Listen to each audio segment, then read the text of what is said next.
दुसरं मला असं वाटतं की इथे जेव्हा हॅसल फ्रीचा आपण विचार करतो त्यावेळी केवळ शासकीय तंत्र हॅसल फ्री होऊन चालणार नाही, तर आपली जी सोशिओ पॉलिटिकल सिस्टीम आहे या सिस्टीमलाही बिझनेसेस हॅसल फ्री करावे लागतील.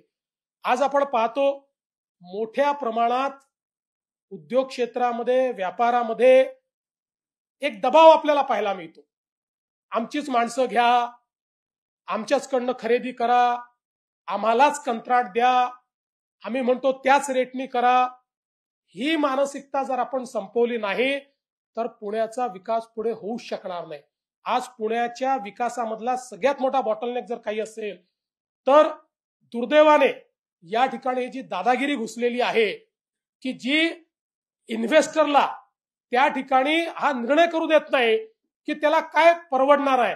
जर एखाद्या इन्व्हेस्टरला ग्लोबल कॉम्पिटिटिव्ह राहायचं असेल तर त्याला जे सगळ्यात स्वस्त आहे ते घ्यावं लागेल, ज्या सर्व्हिसेस सगळ्यात स्वस्त आहेत त्या त्याला घ्याव्या लागतील, त्यातनंच तो कॉम्पिटिटिव्ह होणार आहे.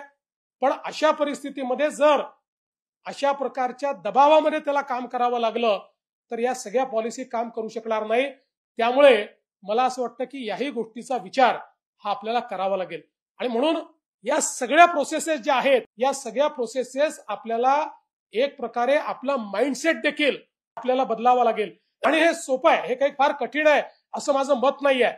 आपण जर बघितलं तर 2014 पूर्वीचा भारत आणि 2025चा भारत याच्यामध्ये आपल्याला आज जमीन आसमानाचा फरक दिसतोय. 2014 पूर्वीची तंत्र जे शासनाचं होतं आणि आजचं तंत्र याच्यात आपल्याला जमीन आसमानाचा फरक दिसतोय.